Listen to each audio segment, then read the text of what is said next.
ಆತ್ಮೀಯ ವಿದ್ಯಾರ್ಥಿನಿಯರೇ, ವಿಶೇಷ ಕವಿ ಪಂಪ ವಿಷಯದ 27ನೆಯ ಈ ಅಧಿವೇಶನಕ್ಕೆ ನಿಮ್ಮೆಲ್ಲರಿಗೂ ಸ್ವಾಗತ.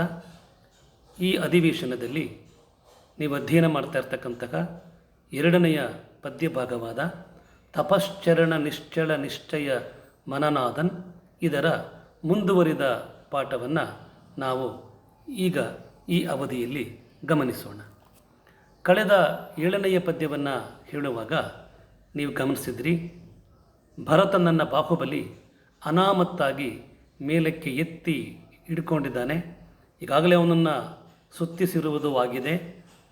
ಈಗ ಅವನನ್ನು ನೆಲಕ್ಕೆ ಒಗೆಯಬೇಕೇ ಬೇಡವೇ ಅನ್ನುವ ಪ್ರಶ್ನೆ ಅವನ ಮನಸ್ಸಿನಲ್ಲಿ ಮೂಡಿದೆ.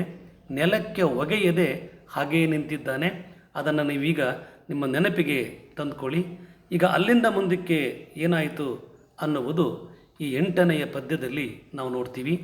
ಬಾಹುಬಲಿಯ ಅಂತರಂಗದಲ್ಲಿ ಮೂಡಿದ ಆತ್ಮಾವಲೋಕನದ ಲಹರಿಯನ್ನು ನಾವು ಈ ಪದ್ಯದಲ್ಲಿ ನೋಡ್ತೀವಿ.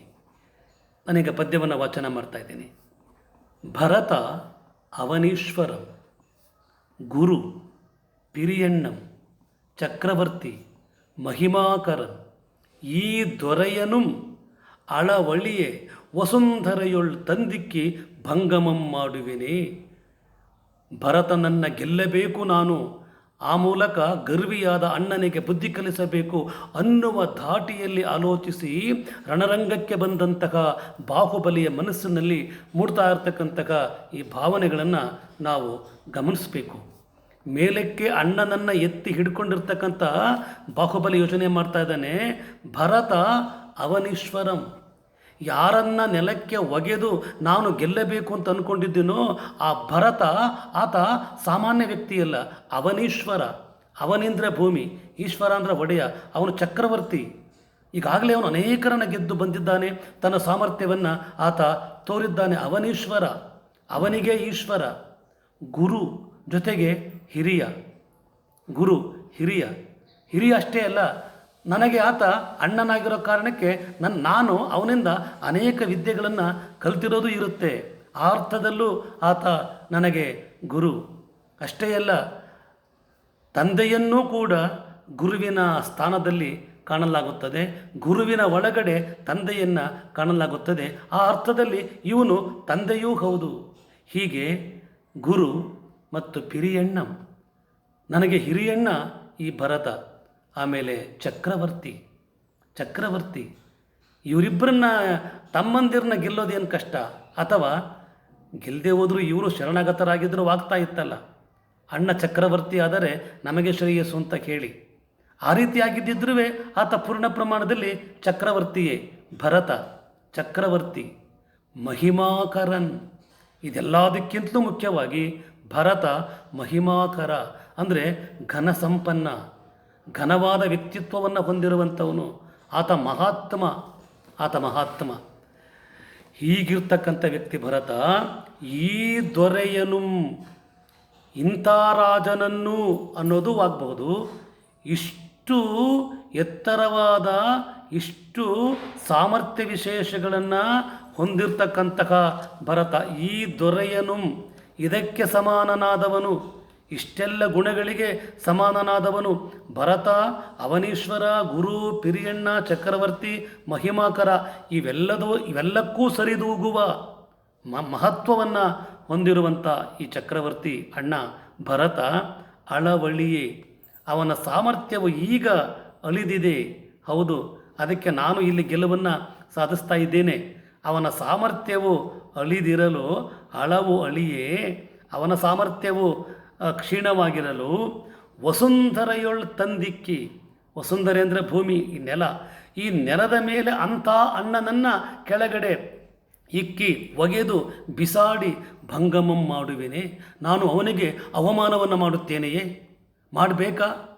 ಮಾಡಕೂಡದು, ಮಾಡುವುದು ಸರಿಯಲ್ಲ ಅನ್ನುವಂಥದ್ದು ಅವನು ಒಳಗಡೆ ಬರ್ತದೆ.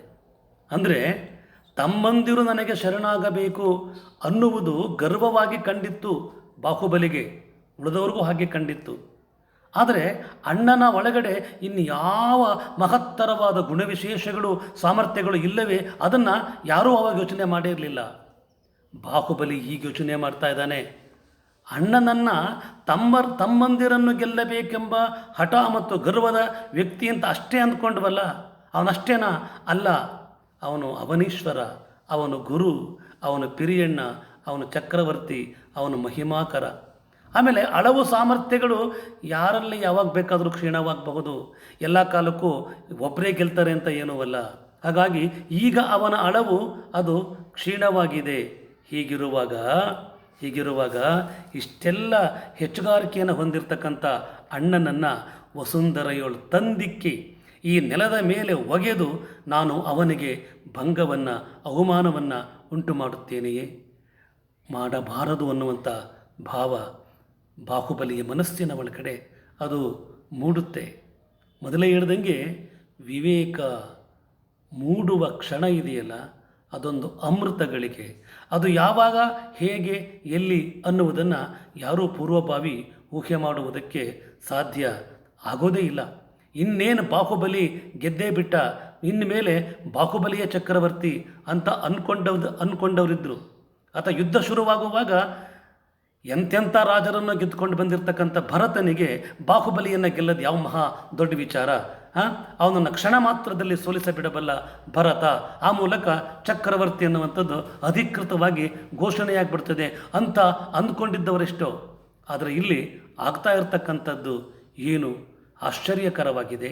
ಹಾಗಾಗಿ ನಾನು ನಮ್ಮಣ್ಣನಿಗೆ ಭಂಗವನ್ನು ಉಂಟು ಮಾಡುವೇನೇ ಅಂತ ಯೋಚನೆಯನ್ನು ಮಾಡ್ತಾನೆ ಬಾಹುಬಲಿ. ಅನಂತರ ನಾವು ಮುಂದಿನ 9ನೇ ಪದ್ಯಕ್ಕೆ ಹೋಗೋಣ.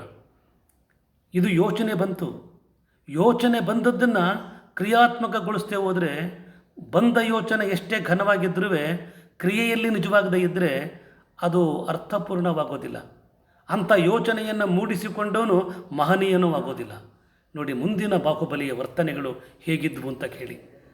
ಎಂದು ಒಯ್ಯನೆ ಇಳಿಪಿ, ಎಂದು ಈ ರೀತಿಯಲ್ಲಿ ಆಲೋಚನೆಯನ್ನು ಮಾಡಿ ಭಂಗಮಂ ಮಾಡುವೆನೇ ಅಂತ ಯೋಚಿಸಿ ಒಯ್ಯನೆ ಮೆಲ್ಲಗೆ ಇಳಿಪೆ ನೆಲದ ಮೇಲೆ ಮೆಲ್ಲಗೆ ಯಾವುದೇ ಸಮಸ್ಯೆ ನೋವು ಆಗದ ಹಾಗೆ ಅಣ್ಣ ಭರತನನ್ನು ನೆಲಕ್ಕೆ ಇಳಿಸಿದಾಗ ದುಂದುಭಿರವದೊಡನೆ ವಿಜಯ ಘೋಷಣೆ ನೆಗಳ್ದತ್ತು ಒಂದು ಭುಜಬಲಿಯ ಸೈನ್ಯದ ಕಡೆ ದುಂದುಭಿರವದೊಡನೆ. ದುಂದುಬಿ ಅಂದರೆ ನಗಾರಿ, ವಿಜಯೋತ್ಸವದ ಸೂಚಕವಾದ ಧ್ವನಿಯದು. ದುಂದುಭಿರವದೊಡನೆ ನಗಾರಿಯ ಧ್ವನಿಯ ಜೊತೆಯಲ್ಲಿ ವಿಜಯ ಘೋಷಣೆ, ಜಯಕಾರದ ಘೋಷಣೆ ನೆಗಳ್ದತ್ತು, ಉಂಟಾಯಿತು, ಮೊಳಗಿತು. ಎಲ್ಲಿ? ಭುಜಬಲಿಯ ಬಲದೋಳು. ಭುಜಬಲಿಯ ಸೈನ್ಯದಲ್ಲಿ ಏನು ಜಯಘೋಷ ಎತ್ತರದ ಧ್ವನಿಯಲ್ಲಿ ಅದು ಮೊಳಗೋದಿಕ್ಕೆ ಶುರುವಾಗುತ್ತೆ. ಈ ಕಡೆ ಭರತನ ಕಡೆಗೆ ಕುಂದು ಕರಂ ಪಿರಿದುಮ್ಮಾಯಿತು ಭರತನ ಬಲದೋಳು. ಭರತನ ಬಲದಲ್ಲಿ, ಭರತನ ಸೈನ್ಯ ಸಮೂಹದಲ್ಲಿ ಕುಂದು, ಅವಮಾನ, ಕುಂದು ಅನ್ನುವಂಥದ್ದು ವಿಶೇಷವಾಗಿ ಪಿರಿದು ದೊಡ್ಡ ಪ್ರಮಾಣದಲ್ಲಿ ಅದು ಉಂಟಾಯಿತು. ಎಂತೆಂಥ ರಾಜರನ್ನು ಗೆದ್ದು ಬಂದ ನಾನು ಇಲ್ಲಿ ಸೋತನಲ್ಲ ಅನ್ನುವ ಭಾವ, ಅನ್ನುವ ಕುಂದು ಅಂದರೆ ಮಾನಸಿಕವಾದಂತಹ ಒಂದು ಕ್ಷೀಣತೆ ಭರತನಲ್ಲೂ ಮೂಡುತ್ತೆ. ಅದು ಭರತನ ಸೈನಿಕರಲ್ಲೂ ಅದು ಮೂಡುತ್ತೆ. ಯಾಕೆ ಹಿಂಗಾಗೋಯಿತು ಅನ್ನುವ ಹಾಗೆ ಅವರು ಆಲೋಚನೆಯನ್ನು ಅವರು ಮಾಡ್ತಾರೆ. ಇಲ್ಲಿ ಮುಂದೆ ಒಂದು ಪದ್ಯವನ್ನು ಕವಿ ಹೇಳ್ತಾನೆ. 10ನೇ ಪದ್ಯದಲ್ಲಿ ಚರಮತನು ಸಾರ್ವಭೌಮಂ ಪುರು ಪರಮೇಶ್ವರ ತನುಜನ್ ಅಂತೂ ಅತಿಭಂಗಂ ದೊರಕೊಂಡುದು ಇಂದು ಭರತೇಶ್ವರಂಗೆ ಹುಂಡಾವ ಸರ್ಪಿಣಿ ವಿಳಸನದಿಂ. ಕವಿ ಹೇಳ್ತಾನೆ, ಇಂಥದ್ದಾಗಬಹುದು, ಆಗತ್ತೆ ಕೆಲವೊಮ್ಮೆ.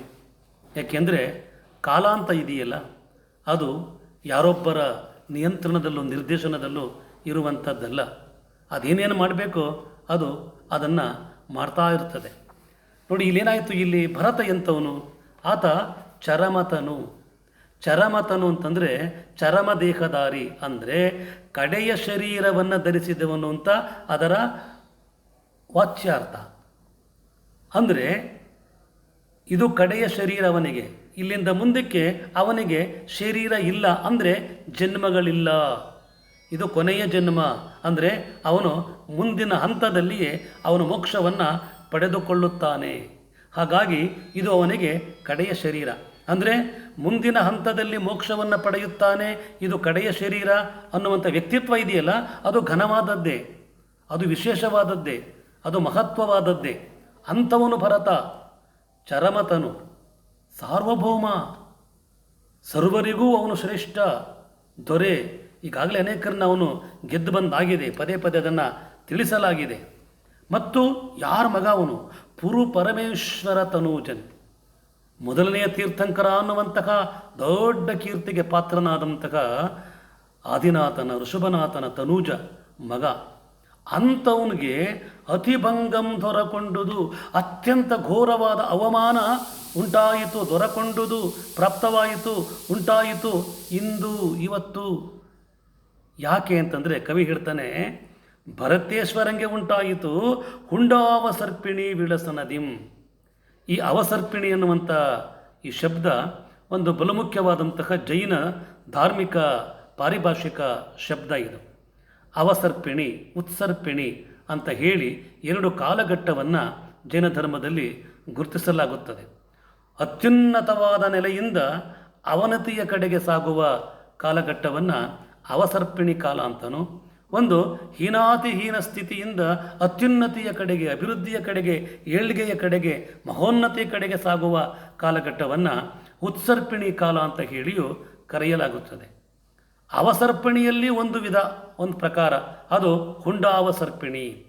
ಹುಂಡಾವಸರ್ಪಿಣಿಯ ವಿಶೇಷತೆ ಅಥವಾ ವೈಚಿತ್ರ್ಯ ಏನು ಅಂತಂದರೆ, ಶರೀರದ ಅಂಗ ಉಪಾಂಗಗಳನ್ನು ವಿರೂಪಗೊಳಿಸುವ ಅಥವಾ ಶಕ್ತಿಹೀನಗೊಳಿಸುವ ಕರ್ಮಗಳು ಉದಯಿಸುವ ಕಾಲಘಟ್ಟ ಅಂತ ಹುಂಡಾವಸರ್ಪಿಣಿಯ ಅರ್ಥವನ್ನು ಜೈನ ಪುರಾಣಗಳು ಅಥವಾ ಜೈನ ಪಾರಿಭಾಷಿಕ ಕೋಶಗಳು ನಮಗೆ ತಿಳಿಸ್ತವೆ. ಅಂದರೆ ಕಾಲಕಾರಣವಾಗಿ, ಹುಂಡಾವಸರ್ಪಿಣಿ ಕಾಲ ಕಾರಣವಾಗಿ ಭರತನ ಶಕ್ತಿ ಸಾಮರ್ಥ್ಯಗಳು, ಅವನ ಅಂಗೋ ಉಪಾಂಗಗಳ ಒಳಗಿನ ಶಕ್ತಿ ವಿಶೇಷಗಳು ಅವು ವಿರೂಪಗೊಂಡು ಅಥವಾ ಕ್ಷೀಣಗೊಂಡು ಆ ಕರ್ಮಫಲ ಕಾರಣವಾಗಿ ಇಲ್ಲಿ ಭರತ ಸೋಲನ್ನು ಅನುಭವಿಸಬೇಕಾಗಿತ್ತು. ಆದ್ದರಿಂದ ಇಲ್ಲಿ ಯಾರೊಬ್ಬರೂ ಕೂಡ ಎಲ್ಲ ಕಾಲಕ್ಕೂ ಗೆಲುವು ನನ್ನದೇ, ನಾನೇ ಸಾರ್ವಭೌಮ, ನನ್ನನ್ನು ಯಾರು ಯಾವ ಕಾಲಕ್ಕೂ ಗೆಲ್ಲೋದಕ್ಕಾಗೋಲ್ಲ ಅನ್ನುವ ಭ್ರಮೆಯಲ್ಲಿ ಇರಬಾರದು ಅನ್ನುವುದನ್ನು ಇಲ್ಲಿ ಕವಿ ನಮಗೆ ಹೇಳ್ತಾ ಇದ್ದಾನೆ. ಇನ್ನು ಮುಂದಿನ ಪದ್ಯಕ್ಕೆ ನಾವು ಹೋಗೋಣ. 11ನೆಯ ಪದ್ಯ. ಇದು ತನಗುಂಟಾದ ಸೋಲಿಗೆ ಭರತ ಪ್ರತಿಕ್ರಿಯಿಸಿದ ಬಗೆಯನ್ನು ನಾವಿಲ್ಲಿ ಕಾಣ್ತೀವಿ. ನೆರೆದ ಎರಡುಂ ಬಲದ ಅರಸುಗಳಿರೆ, ಪರಿಭವಂ ಅಂತು ತನಗೆ ಬರೆ, ಮುಳಿಸಿನ ದಳ್ಳುರಿಗಳನ್ನು ಉಗುಳುತ್ತುಂ, ಚಕ್ಕರತ್ನಮಂ ಬಗೆದು ಬೆಸಸಿದಂ ಭರತೇಶಂ. ಇಲ್ಲಿ ಚಕ್ರವರ್ತಿ ಭರತ ಒಂದು ವರ್ತನೆಯನ್ನು ತೋರ್ತಾನೆ. ಅವನ ವ್ಯಕ್ತಿತ್ವ ಇನ್ನೂ ಮಾಗಬೇಕಾಗಿದೆ. ಬಾಹುಬಲಿಯ ವ್ಯಕ್ತಿತ್ವ ಈಗಾಗಲೇ ಪರಿವರ್ತನೆಯ ಕಡೆಗೆ ತಿರುಗಿ ಆಗಿದೆ. ಆದರೆ ಭರತನಿಗೆ ತನಗಾದ ಅವಮಾನವನ್ನು ಸಹಿಸಿಕೊಳ್ಳೋದಕ್ಕೆ ಸಾಧ್ಯ ಆಗುತ್ತಾ ಇಲ್ಲ. ಮತ್ತು ಅದೆಂಥ ಸೋಲು ಅದು! ಅನೇಕರನ್ನು ಗೆದ್ದು ಬಂದವನಿಗೆ ತನಗಿಂತ ಕಿರಿಯನಾದ ತನ್ನ ತಮ್ಮನಾದ ಬಾಹುಬಲಿಯಿಂದ ಸೋಲು ಅಂತಂದರೆ ಅದು ಅವಮಾನಕರವೇ. ಹೇಳ್ತಾನೆ ಕವಿ, ನೆರೆದ ಎರಡುಂ ಬಲದ ಅರಸುಗಳಿರೆ.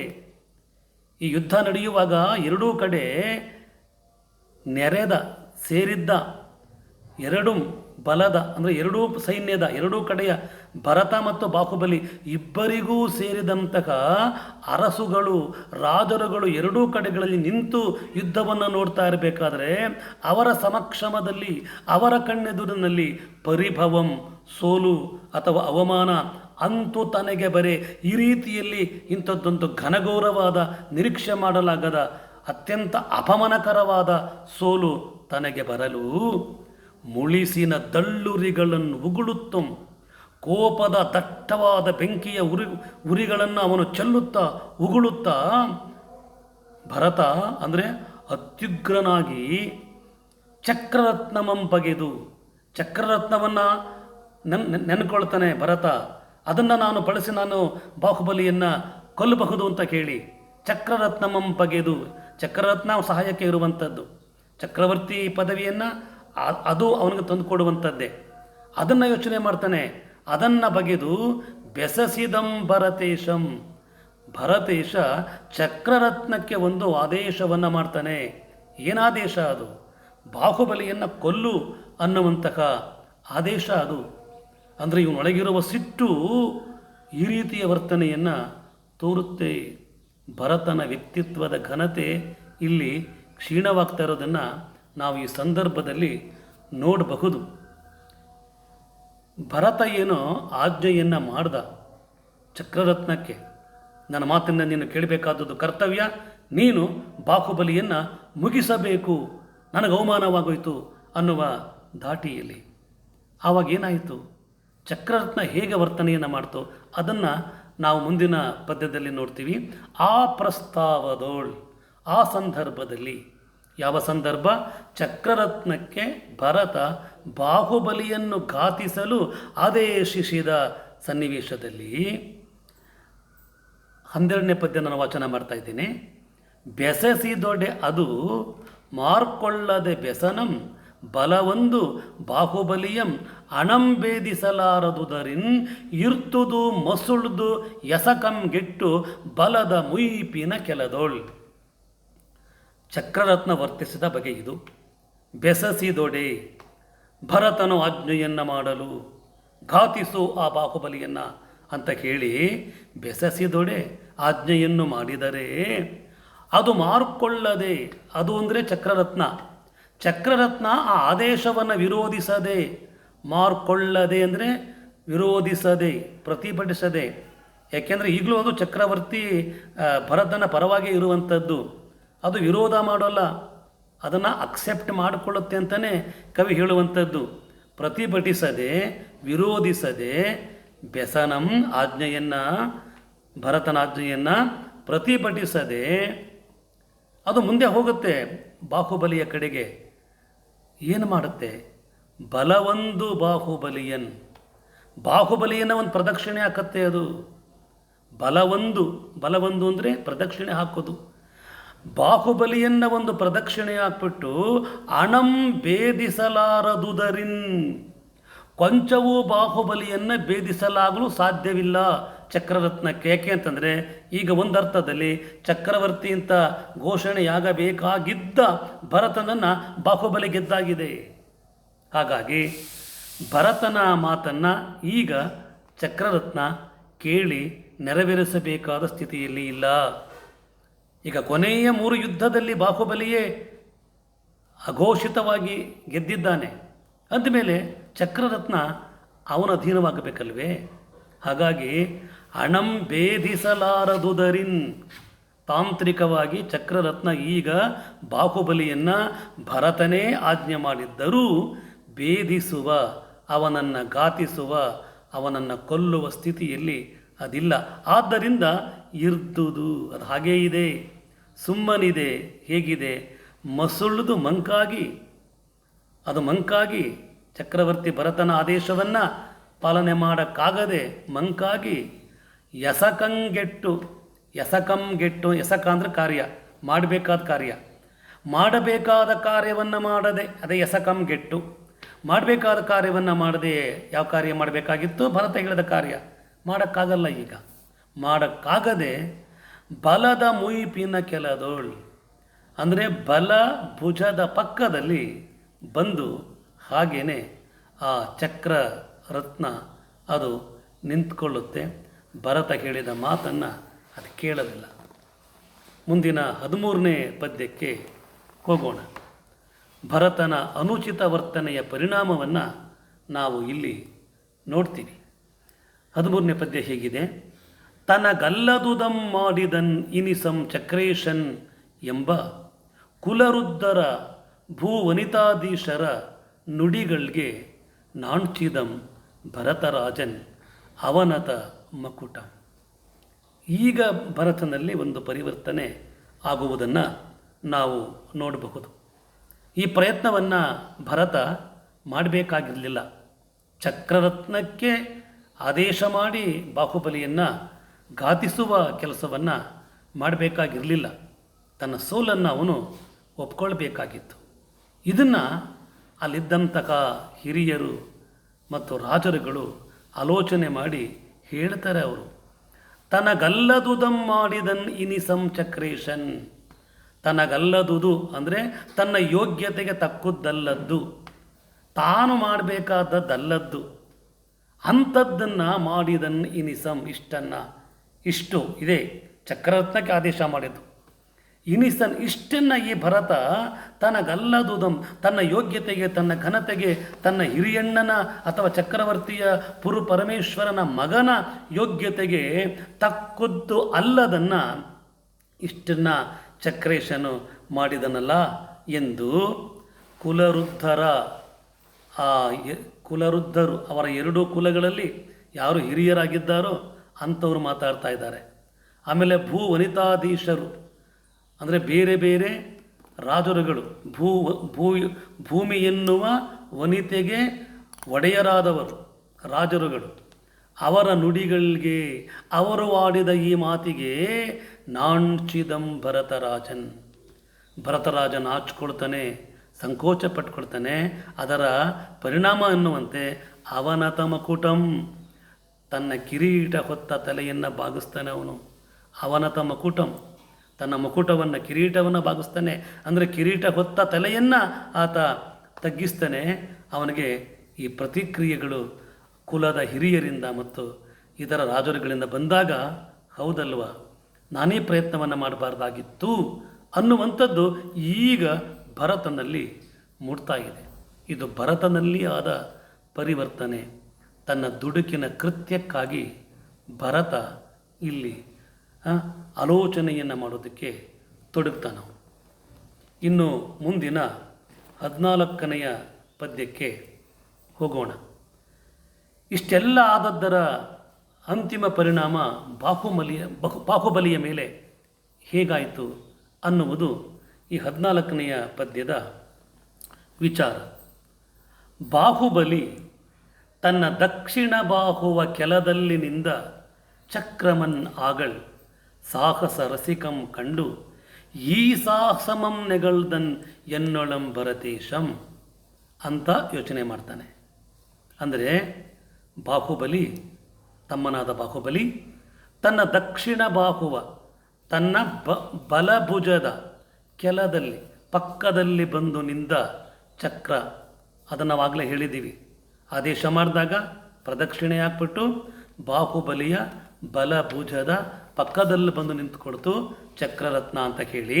ಹೀಗೆ ತನ್ನ ದಕ್ಷಿಣ ಬಾಹುವ, ತನ್ನ ಬಲಭುಜದ ಕೆಲದಲ್ಲಿನಿಂದ ಪಕ್ಕದಲ್ಲಿ ಬಂದು ನಿಂತುಕೊಂಡ ಚಕ್ರಮನ್, ಆ ಚಕ್ರರತ್ನವನ್ನು ಆವಾಗ ಸಾಹಸ ರಸಿಕಂ ಕಂಡು, ಸಾಹಸ ರಸಿಕ ಅಂತ ಕೇಳಿ ಇಲ್ಲಿ ಬಾಹುಬಲಿಯನ್ನು ಕರಿತಾ ಇರುವಂಥದ್ದು ವಿಶೇಷಣ ಪೂರ್ವಕವಾಗಿ. ಅಂದರೆ ಸಾಹಸ ತೋರುವುದರಲ್ಲಿ ವಿಲಾಸ ಕಾಣುವವನು ಅಥವಾ ಮಹಾಸಾಹಸಿ. ಸಾಹಸ ತೋರುವುದರಲ್ಲೇ ಒಂದು ವಿಲಾಸವನ್ನು, ವೈಭವವನ್ನು, ಆನಂದವನ್ನು, ಉಲ್ಲಾಸವನ್ನು ಕಾಣುವಂಥವನು ಸಾಹಸ ರಸಿಕ. ಅವನು ಬಾಹುಬಲಿ. ಆ ಸಾಹಸ ರಸಿಕನಾಗಿರ್ತಕ್ಕಂತಹ ಬಾಹುಬಲಿ ಕಂಡು ಈ ಸಾಹಸಮಂ ನೆಗಳ್ದನ್ ಎನ್ನೊಳ್ ಭರತೇಶಂ ಅಂದ್ಕೊಳ್ತಾನೆ. ಈ ಸಾಹಸವನ್ನು ನನ್ನ ಸಂದರ್ಭದಲ್ಲಿ ಚಕ್ರವರ್ತಿ ಅಣ್ಣ ಭರತ ಮಾಡಿಬಿಟ್ನಲ್ವಾ. ಯಾವ ಸಾಹಸ?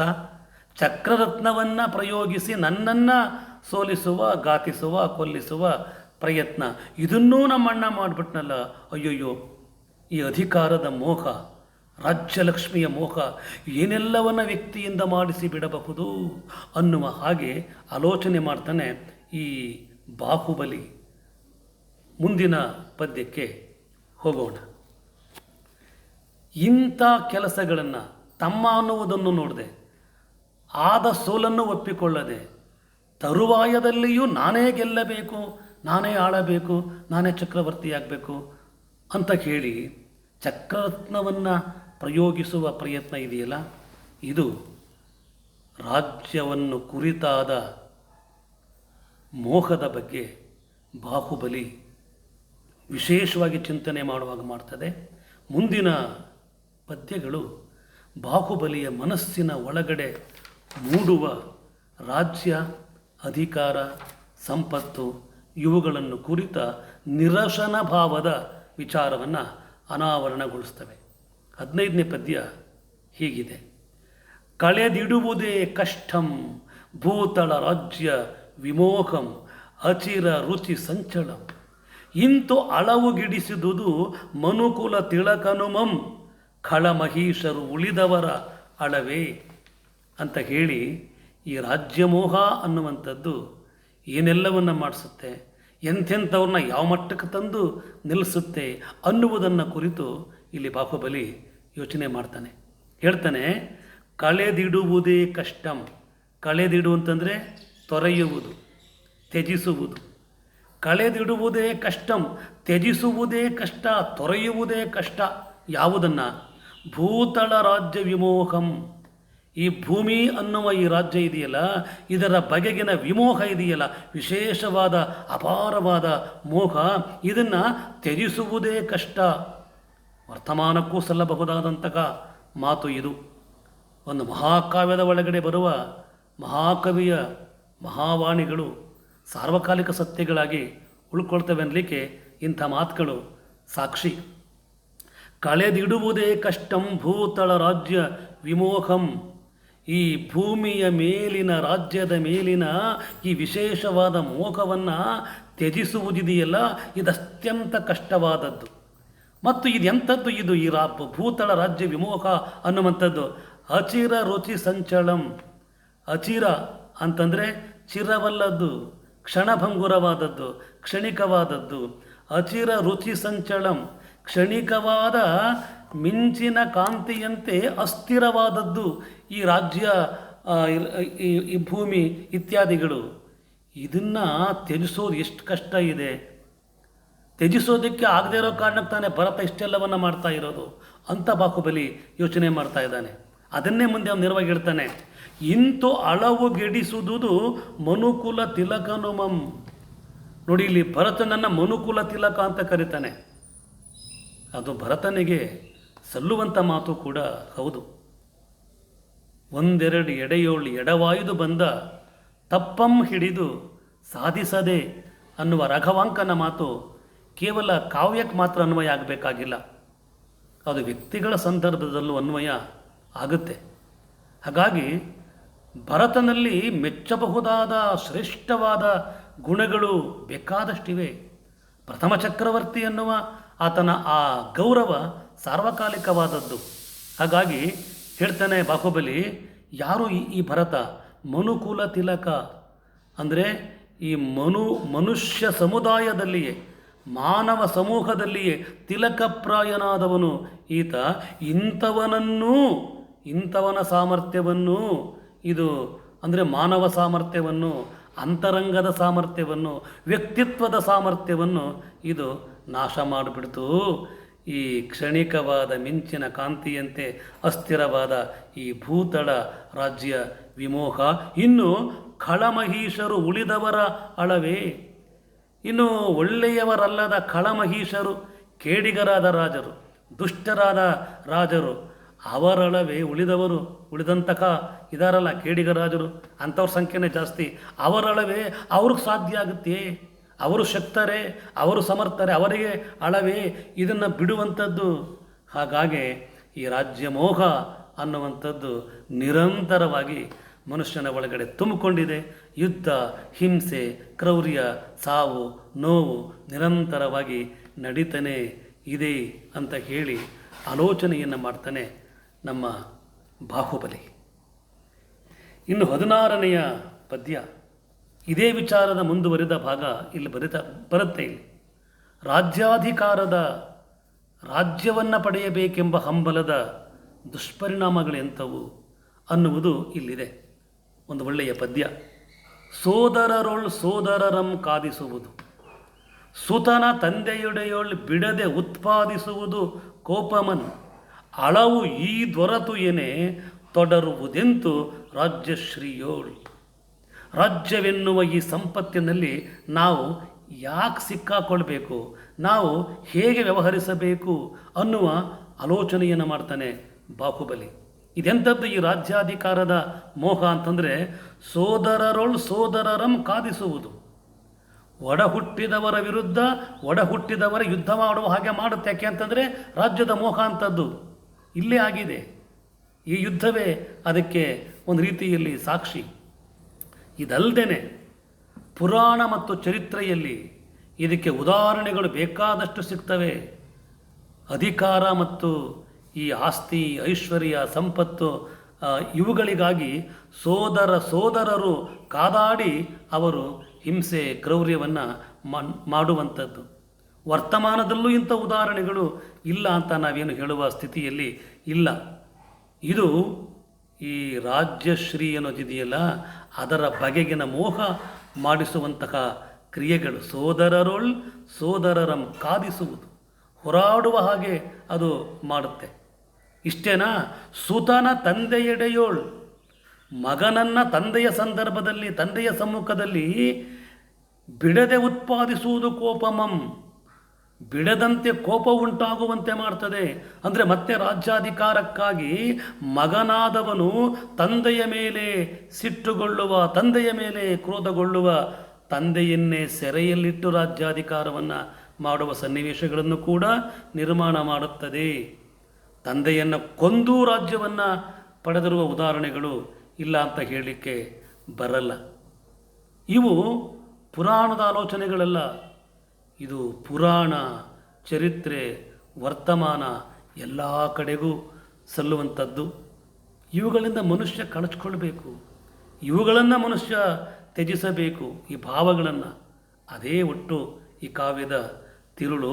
ಅದನ್ನು ಹೇಳ್ತಾ ಹೀಗೆ ತಂದೆಯ ಮೇಲೆ ಮಗನೇ ಕೋಪವನ್ನು ಉಂಟು ಮಾಡಿಕೊಳ್ಳುವ ಹಾಗೆ ಮಾಡುತ್ತೆ ಈ ರಾಜ್ಯಾಧಿಕಾರದ ಮೋಹ. ಈ ದೊರೆತು ಏನೇ, ಇದಕ್ಕೆ ಸಮಾನವಾದದ್ದು ಇದೇ ಇದ್ರ ಗುಣ ಅನ್ನುವಾಗ ತೊಡರುವುದೆಂತು ರಾಜ್ಯಶ್ರೀಯೋಳ್, ಈ ರಾಜ್ಯವೆನ್ನುವಂತಹ ಸಂಪತ್ತಿನಲ್ಲಿ ನಾವು ವ್ಯವಹರಿಸುವುದು ಹೇಗೆ? ಅಧಿಕಾರ ಮೋಹದ ಮುಂದೆ ಸಂಬಂಧಗಳು ಅಸ್ತಿತ್ವವನ್ನು ಕಳೆದುಕೊಂಡು ಬಿಡುತ್ತವೆ. ಮನುಷ್ಯತ್ವವೇ ಇಲ್ಲಿ ನಾಶವಾಗಿ ಹೋಗುತ್ತದೆ. ಹಾಗಾಗಿ ಇಲ್ಲಿ ತಮ್ಮನನ್ನೇ ಕೊಲ್ಲೋದಕ್ಕೆ ಭರತ ಚಕ್ರರತ್ನವನ್ನು ಪ್ರಯೋಗ ಮಾಡುವ ಮಟ್ಟಕ್ಕೆ ಬಂದ ಅಂತಂದರೆ ಇದೇ ಅರ್ಥ. ಹಾಗಾಗಿ ಈ ರಾಜ್ಯಶ್ರೀಯಲ್ಲಿ ನಾವು ವ್ಯವಹಾರ ಮಾಡುವುದು ಹೀಗೆ ಕಷ್ಟದ ಕೆಲಸ ಅಂತ ಹೇಳಿ ಬಾಹುಬಲಿ ಆಲೋಚನೆಯನ್ನು ಮಾಡ್ತಾನೆ. ಇಲ್ಲಿಗೆ ಈ ಎರಡನೆಯ ಘಟಕದ ಬೋಧನೆ ಮುಗಿತಾ ಇದೆ. ಇಷ್ಟೊತ್ತು ಈ ಘಟಕದ ಪಠ್ಯಬೋಧನೆಯನ್ನು ಕೇಳಿಸ್ಕೊಂಡ ತಮಗೆಲ್ಲ ನನ್ನ ಅನಂತ ವಂದನೆಗಳು.